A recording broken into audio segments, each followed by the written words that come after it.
C'est un sujet tabou, on en parle rarement et pourtant c'est une pratique malheureusement très répandue.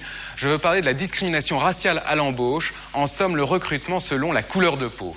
C'est un délit passible de 2 ans de prison, mais vous allez le voir, ce n'est pas cela qui effraie certains patrons ou recruteurs.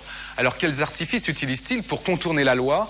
Comment certaines agences d'intérim fichent-elles secrètement les gens de couleur? Racisme à l'embauche, c'est un document surprenant de Nicolas Bourgoin, Emmanuel Belloc et Olivier Lubczynski. Paris, dans les sous-sols de la Bourse du Travail. Tous les premiers jeudis du mois a lieu une réunion d'une association un peu particulière, car ici, tous les participants ont un point commun. Je suis fraîchement diplômé d'une école de commerce ESG de Paris. Je suis diplômée d'un BBA à l'American Business School. J'ai un DEA en contentieux du commerce international européen. J'ai un DEA en procédé industriel et un master en gestion des risques. Je suis actuellement en recherche d'emploi. Comme lui, ils ont tous des diplômes en or et pourtant, ils sont au chômage. Pour certains, trouver un simple stage non rémunéré, c'est même mission impossible. Comme Aïssata, cette jeune diplômée Bac+5 n'a jamais réussi à en décrocher un.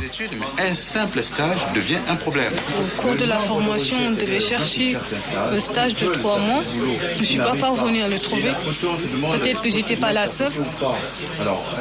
On était 2 à ne pas avoir trouvé de stage et tous les 2 on était des noirs. Peut-être c'est un pur hasard, mais c'est quand même bizarre. Et c'est pas faute d'avoir cherché. Pour eux, peu de doute possible, leur couleur de peau est un handicap pour accéder au poste à responsabilité. C'est en tout cas le constat qu'a fait Dogat Dogui, le fondateur de ce club destiné aux élites noires. Il y a 2 ans, il a eu l'idée d'organiser ces rencontres autour de quelques cadres qui, eux, ont réussi. Mobiliser ceux qui sont là, l'élite. Si nous, on doit faire un forum aujourd'hui comme celui-ci, où il n'y a que des Noirs, et qui aident d'autres Noirs, c'est parce que ceux qui sont ici n'ont pas trouvé ailleurs des aides. Parce que pour la création d'entreprise ou pour chercher un emploi, ils ont été découragés. Donc ils se retournent vers ceux qu'ils sentent un peu à leur écoute. Je dirais que si les portes étaient ouvertes, on n'aurait pas besoin de passer par la fenêtre. Des dizaines de surdiplômés qui ont l'impression d'être victimes de racisme à l'embauche. Vous allez voir que ce n'est pas toujours qu'une impression. Cette jeune femme a tout pour réussir sur le papier. Elle est jeune, 32 ans, un bon CV. En poche, un diplôme plutôt recherché, un BTS d'action commerciale. 10 ans d'expérience professionnelle, son dernier job, chef de projet d'une entreprise de spectacle. L'année dernière, elle a perdu son boulot. Depuis, elle ne retrouve rien. Et ce n'est pas faute d'essayer. Elle a déjà envoyé plus de 300 lettres de candidature. À chaque fois, c'est la même réponse. Mademoiselle, nous avons bien reçu votre offre de collaboration. Mademoiselle, suite à notre entretien nous avons pris connaissance de vos motivations, nous ne sommes pas en mesure de donner une suite favorable. Malgré les qualités dont vous avez fait preuve, nous regrettons de ne pouvoir réserver dans l'immédiat une suite favorable à votre candidature. Donc là également, il n'y a pas vraiment de raison spécifique. Fatima, c'est son prénom, a fini par avoir un doute. S'appeler Fatima Talbi, est-ce un frein pour trouver un job? Depuis quelques mois, elle ne se pose plus la question. Octobre dernier, la jeune femme répond à une offre d'emploi sur Internet. Pour la énième fois, la réponse est négative. Motif, d'autres candidats correspondent mieux au poste. En clair, le poste est déjà pris. Pourtant, 15 jours plus tard, l'annonce est toujours en place. Elle décide alors de renvoyer sa candidature, mais cette fois avec une petite modification. Je prends l'initiative de me faire passer pour quelqu'un d'autre. Enfin, même pas quelqu'un d'autre, puisqu'il s'agit de moi-même. Je veux simplement changer mon prénom, mon identité. Et voilà, Catherine, ça passe bien. Je ne me suis pas torturé l'esprit pour choisir un prénom courant et un non courant, donc voilà. Sur son CV, elle ne change que son nom. Et là, miracle, entre Catherine et Fatima, la réponse de l'employeur est tout de suite très différente. Voilà, Fatima a été totalement exclue. Et Catherine, qui se présente avec les mêmes compétences, le même profil, a reçu l'appel dans la journée et, voilà, pour lui demander un entretien. Voilà. Fatima recalée, mais Catherine convoquée. En clair, cette jeune femme a été victime de racisme à l'embauche. Mais vous allez voir qu'elle est loin d'être la seule. En France, la population d'origine afro-antillaise ou maghrébine est estimée à près de 7 millions de personnes. Ils seraient en moyenne 2 fois plus touchés par le chômage que le reste de la population. Sont-ils systématiquement victimes de discrimination à l'embauche?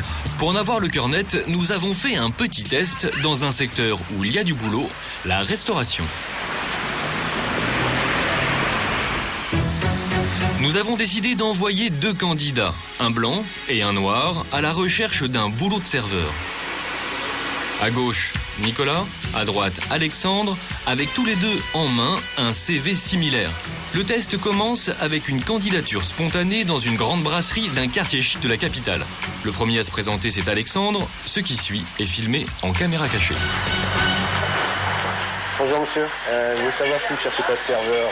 Non, pour l'instant, malheureusement, si vous avez un CV, vous avez quelqu'un qui a un CV, mais pour l'instant... c'est pas la période. Ouais.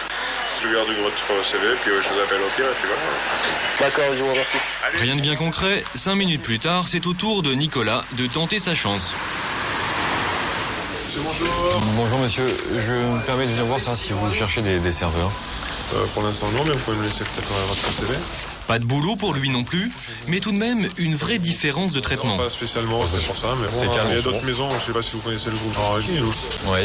Donc il y a d'autres maisons. Ils peuvent peut-être chercher. Oui.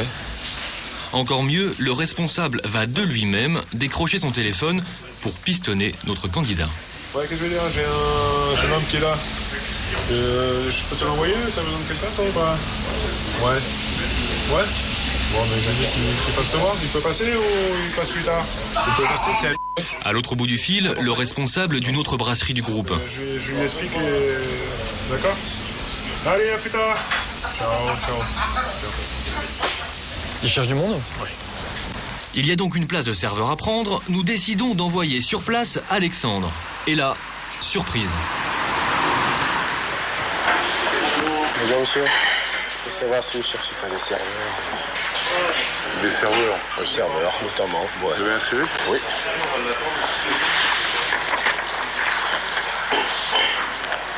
Bon, moi je garde votre CV et puis je vais le transmettre à notre siège social. Pardon. Curieusement, on ne lui propose pas le poste. Okay. D'accord. Voilà. Vous pensez que je peux avoir une réponse? Oh, ils vont vous appeler d'ici fin de semaine, je pense. Ah, d'accord.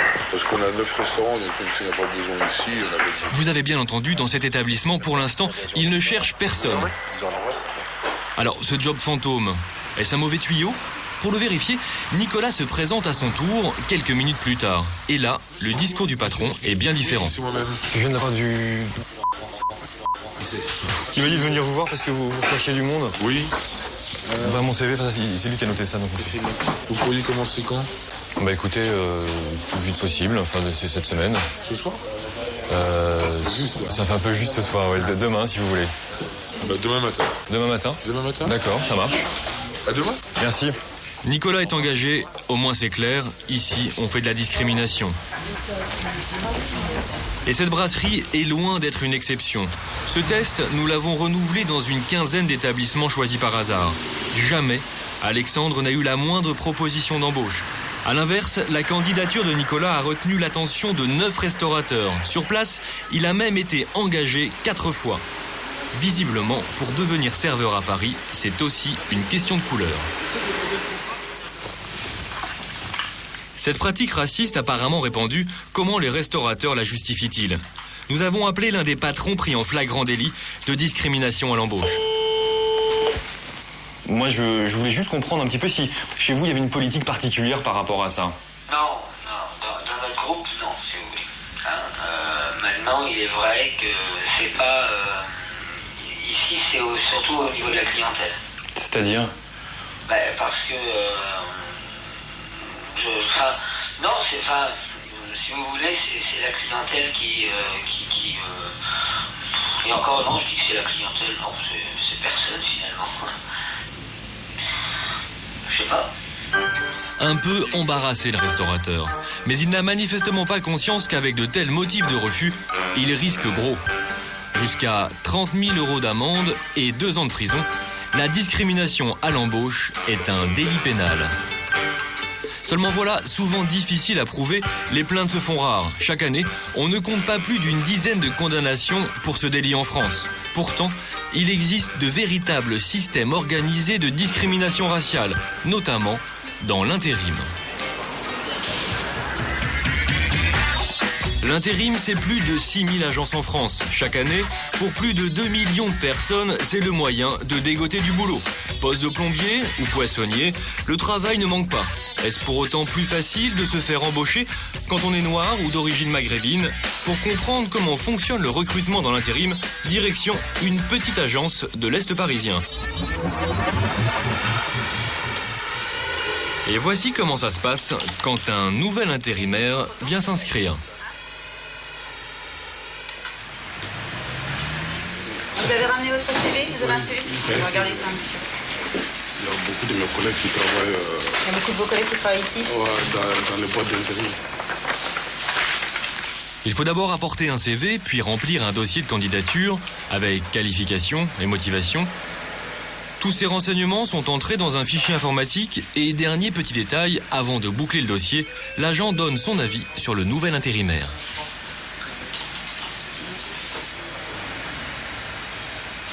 Donc après, nous ici, c'est ce qu'on met notre ressenti par rapport à l'intérimaire. C'est des observations de... Ouais, voilà, ses aptitudes, les choses qui vont l'aider dans ses missions, qui vont être un frein à ses missions. Donc là, en l'occurrence, le monsieur a du mal à lire et à écrire le français. Ça peut être un frein pour certaines choses parce qu'il y a souvent des consignes de sécurité à lire dans les entreprises. D'accord. Pour chaque dossier de candidat classé dans cette armoire, on peut lire un petit commentaire et c'est parfois assez subjectif. 25 questions sur 39, bonne présentation. Attesté en manutention. Ça veut dire quoi, bonne présentation? C'est-à-dire c'est quelqu'un qui... Pour moi c'est du subjectif, mais c'est vrai que ça nous permet déjà... Je vois une personne qui se comporte mal à l'agence, qui se comporte mal chez le client. Et c'est quand même notre agence qui... C'est quand même... Enfin, voilà, c'est notre image qu'on véhicule dans les entreprises. Ne parle pas le français, bonne présentation, agréable et sérieuse. A priori, ces remarques n'ont pas l'air particulièrement discriminantes. Sauf que parfois, cela va beaucoup plus loin. Dans d'autres agences d'intérim, on n'hésite pas à classer les candidats en fonction de leur couleur de peau. Gérald en a été le témoin. Il y a 2 ans, il travaillait dans une agence du même groupe. Sur les fiches des intérimaires, on lui demandait un peu plus que ses petits commentaires. Il devait ficher les gens de couleur à l'aide de codes très secrets. Il fallait émettre un avis sur la présentation de l'intérimaire. Donc en fait, on avait pour ça un système codifié. Donc en fait, lorsque la personne avait une très bonne présentation, on mettait la notation PR1. Lorsqu'elle avait qu'elle était présentable, mais on mettait PR2. Cependant, une distinction était faite sur les personnes dans le sens où il y avait une annotation PR4 lorsque la personne était de couleur, en fait. On nous demandait de mettre la mention PR4 lorsqu'il s'agissait d'une personne de couleur. Vous avez bien compris, PR4, cela veut dire peau sombre. Dans cette agence, ils étaient près de 1500 à être fichés de la sorte. Un système mis en place pour répondre le plus discrètement possible aux demandes racistes de nombreuses entreprises. Il ne se passait pas une semaine, j'ai même une journée sans qu'on nous dise il me faudrait un chef de rang pour telle mission. Je veux pas quelqu'un qui soit PR4. Ce qui nous décevait en tant que chargé de recrutement et en tant que stagiaire, parce qu'on avait justement des personnes pour satisfaire ces besoins. Le problème, c'est que c'était des personnes de couleur et qu'on n'en voulait pas. Ne supportant plus ces méthodes, Gérald a fini par dénoncer son employeur auprès de SOS Racisme. Puis si toi tu peux de ton côté... Samuel Thomas, le vice-président de l'association, a porté plainte contre l'agence d'Adecco. L'affaire est toujours en cours d'instruction. Ok. Mais des dossiers comme celui-là, Samuel Thomas en a plein son armoire. Rien que ces 3 dernières années, il a reçu une 30aine de témoignages d'employés d'agences d'intérim. Et à chaque fois, le système incriminé est le même, seuls les codes changent. Le premier code qui a été inventé pour faire de la discrimination, c'est le code BBR. Ça veut dire quoi, BBR? C'est le symbole du Front National, la fête bleu, blanc, rouge, donc c'est les blancs. Par exemple, on avait un dossier d'une salariée de qui nous avait dénoncé un code 001, mais pas 001. Ça veut dire français, parce que le code INSEE pour les Français, c'est 001, mais pas 001, ça veut dire, mais en fait, pas un français blanc. Donc c'était une autre façon de coder. Bon, après, on tombe des nues chaque fois qu'on apprend ces manières de procéder, parce qu'on est au courant, nous, que de 1 millième des affaires de cette nature-là. Il doit y avoir sans doute exister d'autres codes que nous ne connaissons pas. Ces pratiques racistes hors la loi, utilisées par certaines agences d'intérim, cela fait plutôt mauvais genre. Surprenant, au lieu de minimiser le phénomène, le groupe Adecco a décidé de communiquer très ouvertement sur le problème. Au siège, Arnaud Gossy dirige une cellule contre la discrimination. 4 personnes y travaillent à plein temps. Pour redorer l'image du groupe, il devenait urgent d'agir. On va démarrer, je suis en train de le chercher, les engagements de l'entreprise qui vont être publics là prochainement. Et dans les engagements de l'entreprise, Adecco s'engage, pour vous montrer que le processus devient normalisé sur la discrimination. Adecco s'engage à vous recruter sans discrimination et à examiner avec vous toute situation qui vous paraîtrait contraire à cette égalité de traitement, parce que notre métier est de recruter en fonction de critères strictement professionnels, sans discrimination liée notamment à la religion, l'origine, le sexe, l'âge, le handicap. Mais là, vraiment, je trouve... Pour que le message soit bien clair, voici l'affiche qui va être placardée dans les 1000 agences du groupe dans quelques jours. Avec à la clé un numéro vert à appeler en cas de problème de discrimination. Quel format elle sera d'ailleurs ? 40 par 60, c'est la hauteur ? Donc elle est plus grosse que la précédente. D'accord. Plaquettes, affiches, formation spéciale, le groupe va dépenser près d'1 million d'euros dans cette opération. Mais M. Gossy reste lucide, les agents sur le terrain ne sont pas prêts de voir disparaître du jour au lendemain les demandes racistes de leurs clients. Vous dire que la situation est facile pour tout un chacun, ce serait pas vrai. La situation reste difficile parce qu'ils sont intermédiaires, donc en interaction avec une société qui garde encore gérer des processus discriminatoires dans son ensemble. Ça, c'est la réalité. Des CV refusés sur un nom à consonance maghrébine, des candidatures écartées en raison de la couleur de la peau, la discrimination, le racisme à l'embauche touchent donc de nombreux Français. Mais encore plus surprenant, il existe une autre discrimination à l'embauche tout à fait officielle, celle-là. Elle concerne les étrangers. Plus de 6 millions d'emplois leur sont fermés d'office en toute légalité.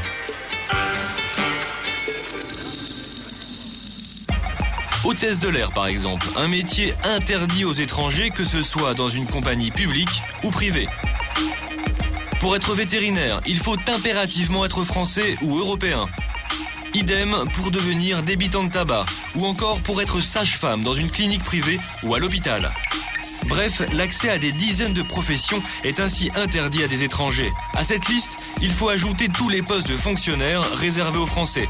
Résultat, pour près d'1 emploi sur 3 en France, il y a une clause de nationalité. Pour comprendre l'origine de cette discrimination nationale, il faut faire un petit saut dans le passé. Les premières lois restrictives datent de la fin du 19e siècle. Voici comment les justifier à la tribune de l'Assemblée nationale. L'étranger est partout. Il envahit la banque, les professions libérales. Il accapare à son profit certains commerces, certaines industries qui jusqu'alors étaient entre les mains des Français.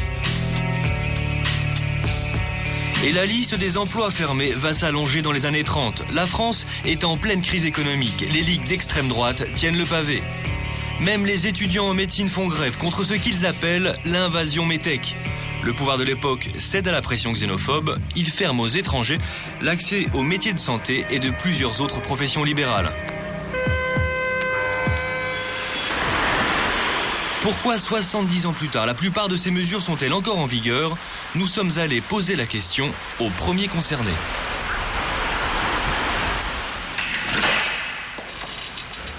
Bonjour. Le ministre de l'Emploi et de la Solidarité, François Fillon. Il nous reçoit au ministère. Et à propos de ces emplois fermés aux étrangers, le ministre a l'air de tomber des nues.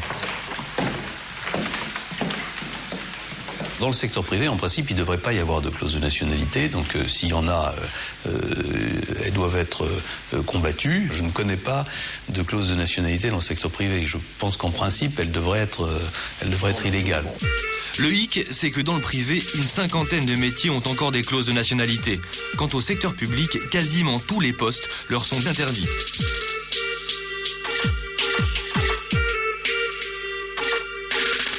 En revanche, s'agissant de l'administration, je pense que ce que nous faisons aujourd'hui, c'est plutôt de faciliter l'accès à la nationalité française que de modifier la législation concernant l'accès aux postes administratifs. On l'aura compris, les emplois fermés aux étrangers, ce n'est pas près de changer. Ils génèrent pourtant des injustices parfois criantes. Parmi les professions fermées aux étrangers, une nous a pour le moins surpris, médecin hospitalier. Car qui n'a pas eu affaire au moins une fois à un docteur venu de l'étranger? Dans les hôpitaux français, ils sont près de 10 000. Cela représente un médecin sur 3. Mais vous allez voir que pour eux, il y a une sacrée différence.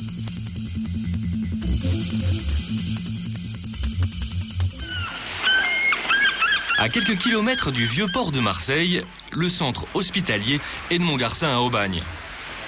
Mohamed Salem travaille ici depuis qu'il a quitté l'Algérie il y a 13 ans. Chirurgien diplômé de la faculté d'Alger, c'est aujourd'hui un des piliers de l'hôpital, un spécialiste reconnu. Voilà. Et il ne chôme pas. Le docteur Salem opère chaque jour une douzaine de malades. Dans la salle d'opération, rien ne le distingue d'un autre chirurgien titulaire de l'hôpital.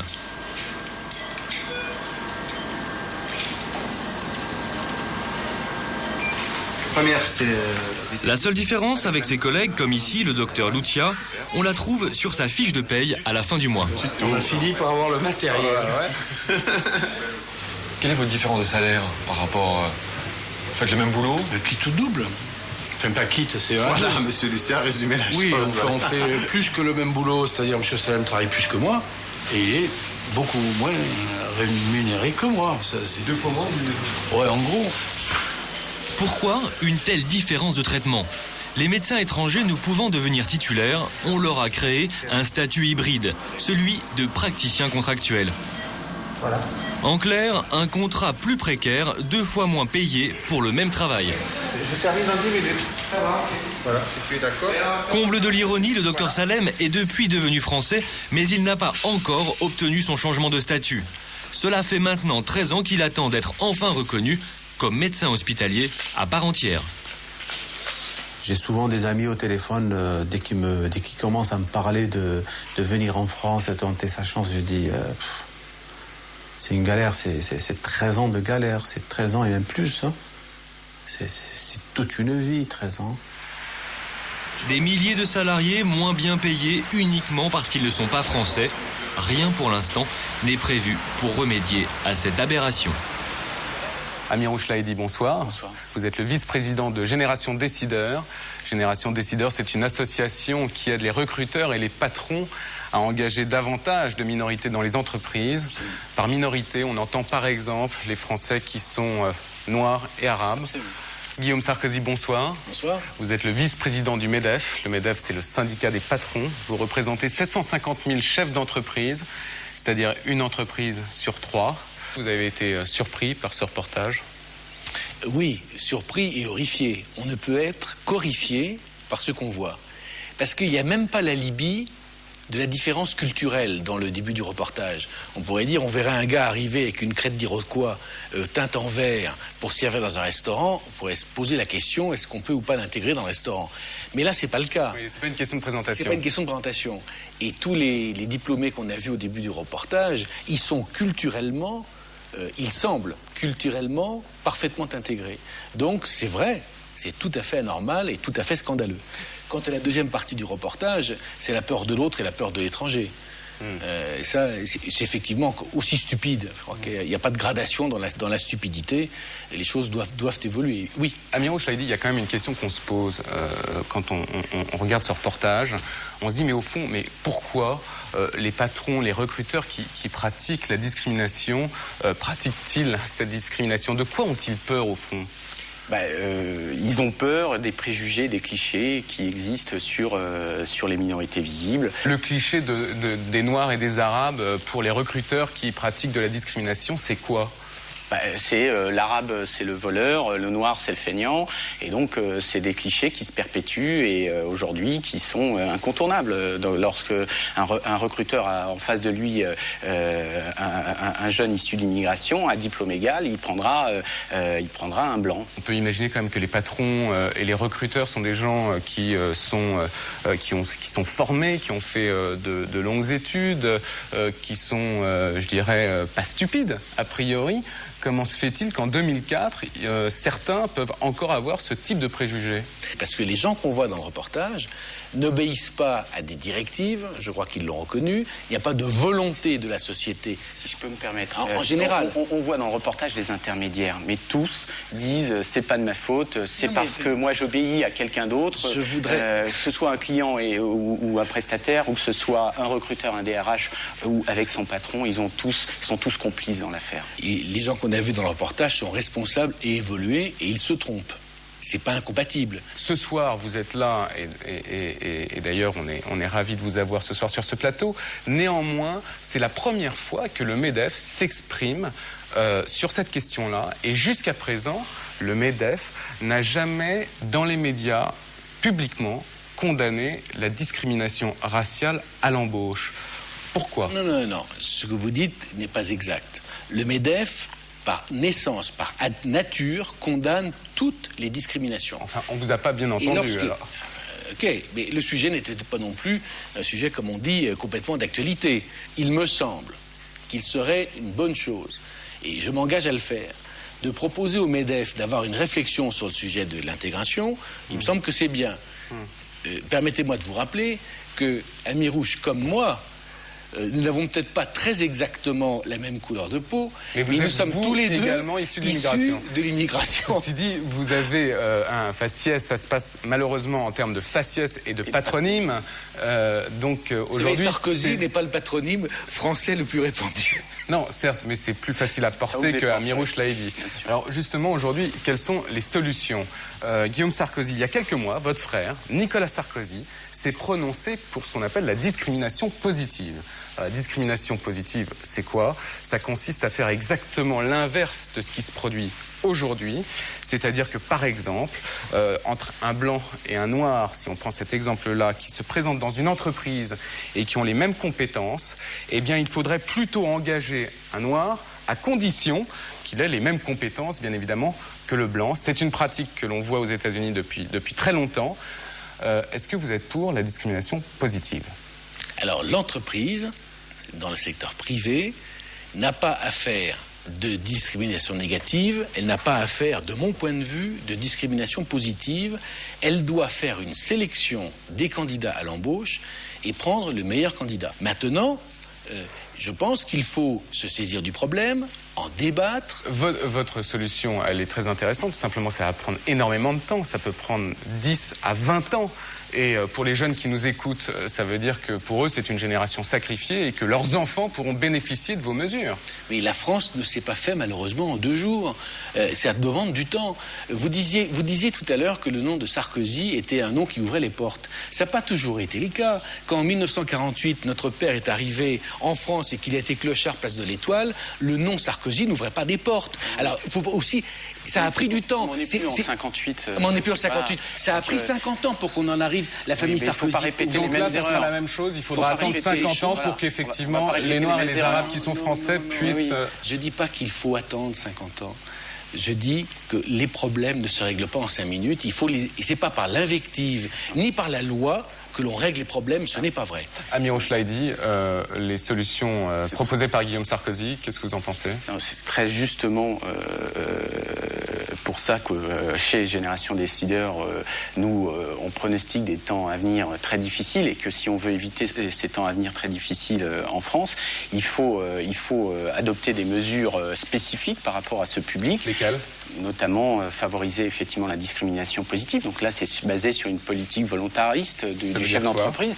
Ça veut dire qu'effectivement, le chef d'entreprise doit être aidé par les pouvoirs publics pour favoriser à diplôme égal le recrutement de gens issus des minorités. Mais il faut aussi des contrats d'objectifs. Il faut qu'à un moment, on puisse évaluer quantitativement le nombre de personnes qui ont été recrutées. Et nous, ce qu'on propose à la Génération Décideur, c'est de réserver les subventions publiques et les marchés publics aux entreprises qui feront la preuve de la diversité dans leurs effectifs. Et alors, mais et s'ils font, comment vous allez faire? C'est-à-dire qu'en gros, ce que vous dites, c'est avoir des objectifs chiffrés pour intégrer des minorités dans les entreprises, comme ce qui se pratique aux États-Unis. Pratiquement, absolument. À l'inverse, est-ce que c'est pas risqué pour quelqu'un qui serait engagé sur sa couleur de peau. Est-ce qu'il n'aurait pas du mal, dans ce cas-là, à trouver une légitimité au sein de l'entreprise s'il n'est engagé parce qu'il est noir ou arabe? Parce que le postulat, c'est à diplôme égal et à compétence égale. Donc il n'y a pas de risque, effectivement, de légitimité. Vous connaissez bien mal l'entreprise pour dire que le recrutement ne peut se faire que sur le diplôme et l'action et la progression dans l'entreprise ne se fait pas, Dieu soit loué, heureusement, que sur le diplôme. Il y a la couleur de peau, c'est ce qu'on a dit. Non. Il y a l'agressivité, le comportement, la manière d'être. Maintenant, on sort d'une période où la loi a voulu tout faire, notamment l'organisation du temps de travail. Ne recommençons pas à vouloir faire des lois pour dire il faut tant de gars de cette catégorie, après on mettra autre chose. Les catégories de la population, on peut en faire des tonnes. Et c'est par des débats, c'est pas par des lois. Il y a des lois qui existent pour les sanctionner. C'est quoi? C'est sensibiliser les recruteurs. C'est la sensibilisation. C'est ce que vous faites, vous, finalement. Mais non seulement des recruteurs, des gens... Ça marche ou pas? Non, ça ne suffit pas parce que chacun se renvoie la balle en disant moi, je suis sensibilisé, je suis d'accord pour recruter, mais mon supérieur est plutôt réticent, et puis mon client également, et donc... C'est donc finalement bien une question de sensibilisation de l'ensemble des partenaires. Oui, il le fait, mais ça marche pas. Mais il le fait pas assez. Pourquoi vous, ça marcherait davantage? Il le fait pas assez. Maintenant, son boulot, le boulot d'Amirouche, à mon avis, c'est de sensibiliser, c'est de faire la boule de neige. Non, il faut que ce soit repris par moi. En fait, c'est ce que je vous dis, faire la boule de neige. Ça fait combien de temps que votre association existe? 1 an. 1 an. Pourquoi elle n'a pas existé avant? Non mais pourquoi elle n'a pas existé? Vous me reprochez que le MEDEF n'ait pas pris... On a chacun des occupations. Non mais d'accord. Okay. Moi je vous reproche rien. Hein. C'est vous qui me reprochez quelque chose. Elle a 1 an. Au bout d'1 an, on en vient. C'est quand même assez rapide. Et en fait, non mais d'autres associations. Attendez, existent, ça fait 4 mois qu'on se connaît. Existe, etc. SOS Racisme n'existe pas depuis 1 an. Voilà. D'accord. Le me rappelons plus. D'accord. Mais son association, il me connaît depuis le 1er décembre. Ça fait déjà 4 mois qu'on discute ensemble. Maintenant, il nous mobilise. Incitons et débattons. Voilà la solution. En tout cas, on a vu. Vous êtes contre la contrainte. Vous êtes pour la contrainte vis-à-vis des chefs d'entreprise d'intégrer davantage les minorités. On a ouvert le débat ce soir. On espère qu'il va continuer en dehors de cette émission. Il continuera. Merci infiniment d'être venu sur ce plateau.